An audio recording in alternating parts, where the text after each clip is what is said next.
முன்னொரு காலத்தில் பார்த்தீங்கன்னா ஒரு கழுதை ஒன்று வாழ்ந்துட்டு இருந்துச்சு. ஸோ அந்த கழுதைக்கு வந்து ஒரு ஓனர் இருந்தாங்க. அதுக்குன்னு ஒரு வேலை இருந்தது. ஸோ எல்லாமே இருந்தது. ஸோ ஒரு கட்டத்தில் என்ன ஆயிடுச்சு அப்படின்னா, அந்த கழுதை வந்து தனியாகிடுச்சு.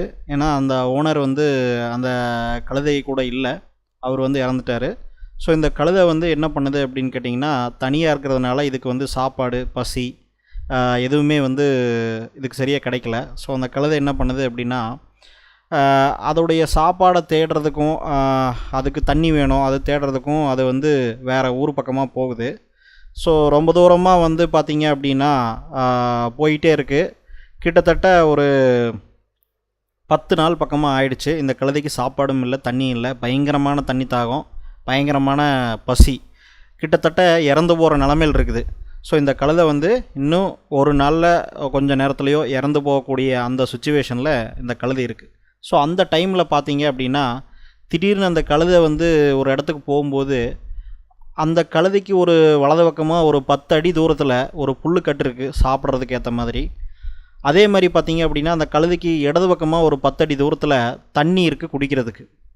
ஸோ இப்போ இந்த கழுதை வந்து கிட்டத்தட்ட ஒரு சாகிற நிலைமையில் இருக்குது. இது 2 பக்கமுமே கன்ஃபியூஷன் ஆகிடுச்சு. ஸோ எதை வந்து நம்ம ஃபஸ்ட்டு எந்த பக்கம் போகிறது, தண்ணி குடிக்கலாமா இல்லை வந்து புல் சாப்பிட்லாமா, தண்ணி குடிக்கலாமா புல் சாப்பிட்லாமா, இப்படியே மாற்றி மாற்றி மாற்றி மாற்றி யோசிச்சு. ஏன்னா இது ரொம்ப தூரமாக வந்ததுனால அந்த கன்ஃபியூஷனில் என்ன பண்ணுறேன்னே இதுக்கு தெரியல.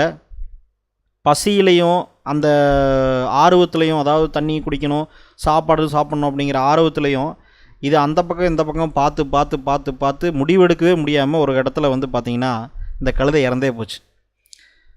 ஸோ இப்படி தான் வந்து பார்த்திங்கன்னா நம்ம லைஃப்பில் நிறைய பேர் வந்து ஒரு கன்ஃபியூஷன் சுச்சுவேஷனில் நிறைய தடவை இருந்திருப்போம். கிட்டத்தட்ட பார்த்திங்க அப்படின்னா, நம்ம ஸ்டாக் மார்க்கெட்டில் சொல்லணுன்னா ஸ்விங் ட்ரேடிங் பண்ணலாமா, பொசிஷனிங் ட்ரேடிங் பண்ணலாமா, இல்லை இன்வெஸ்டிங் பண்ணலாமா, அதுலேயும் இண்டெக்ஸில் இன்வெஸ்ட் பண்ணலாமா, இல்லை இண்டிவிஜுவல் ஸ்டாக்ஸில் இன்வெஸ்ட் பண்ணலாமா, இல்லை வந்து பார்த்திங்க அப்படின்னா ஆப்ஷன் ட்ரேடிங் பண்ணலாமா, ஆப்ஷன் பையிங் பண்ணலாமா, இல்லை ஆப்ஷன் செல்லிங் பண்ணலாமா, இப்படிங்கிற ஒரு பயங்கர கன்ஃபியூஷன் வந்து இருந்துக்கிட்டே இருக்குது. ஸோ நிறைய பேர் வந்து இந்த சுச்சுவேஷனை ஃபேஸ் பண்ணியிருப்பீங்க. ஸோ இதுக்கு வந்து நான் சொல்லக்கூடிய அட்வைஸ் அப்படின்னா என்னென்னா, லேர்ன் பண்ணுங்கள். ஃபஸ்ட்டு எல்லா விஷயத்தையும் பேசிக்லேருந்து லேர்ன் பண்ணுங்கள். எது எப்படி ஒர்க் ஆகுது, எது எதோட கனெக்ட் ஆகுது, எது வந்து கரெக்டாக நமக்கு வந்து புரியுது அப்படிங்கிற விஷயத்தை வந்து ஃபுல்லாக லேர்ன் பண்ணுங்கள். ஸோ லேர்ன் பண்ணதுக்கப்புறமா உங்களுக்கு ஒரு அண்டர்ஸ்டாண்டிங் கிடைக்கும். அந்த அண்டர்ஸ்டாண்டிங்கை வச்சு நீங்கள் டிசைட் பண்ணுங்கள். டிசைட் பண்ணும்போது என்ன பண்ணணும் அப்படின்னு கேட்டிங்கன்னா, ஒரு செல்ஃபிஷாக தான் டிசைட் பண்ணணும். நீங்கள் வந்து ஒரு செல்ஃபிஷாக டிசைட் பண்ணுறது வந்து தப்புன்னு நினைக்காதீங்க. ஏன்னா உங்கள்கிட்ட ஒரு 10 ஆப்ஷன் இருக்குது அப்படின்னா, உங்கள் வாழ்க்கைக்கு என்ன தேவையோ ஸோ அதை டிசைட் பண்ணுறது வந்து செல்ஃபிஷாக டிசைட் பண்ணலாம். ஏன்னா அதனால் யாருக்கும் பாதிப்பு இல்லை. மற்றவங்களுக்கு பாதிப்பாகும் அப்படின்னா தான் நம்ம செல்ஃபிஷாக டிசைட் பண்ணக்கூடாது. உங்களுக்கு 10 ஆப்ஷன் இருக்குது அப்படின்னா, 10 ஆப்ஷனில் உங்களுடைய லைஃபுக்கு எது முக்கியம், எது வந்து உங்களுக்கு ஒரு 1% இம்ப்ரூவ்மெண்ட் கொடுக்குது, எது வந்து உங்களை முன்னாடி போக வைக்குது, எது உங்களுக்கு சாட்டிஸ்ஃபேக்ஷனாக இருக்குது, எது வந்து உங்களுக்கு சக்ஸஸை கொஞ்சம் கொஞ்சமாவது கொடுக்குது, இல்லை எதை நீங்கள் பிலீவ் பண்ணுறீங்க. ஸோ அந்த ரிசல்ட்டை வச்சு நீங்கள் செல்ஃபிஷாக டிசைட் பண்ணுங்க.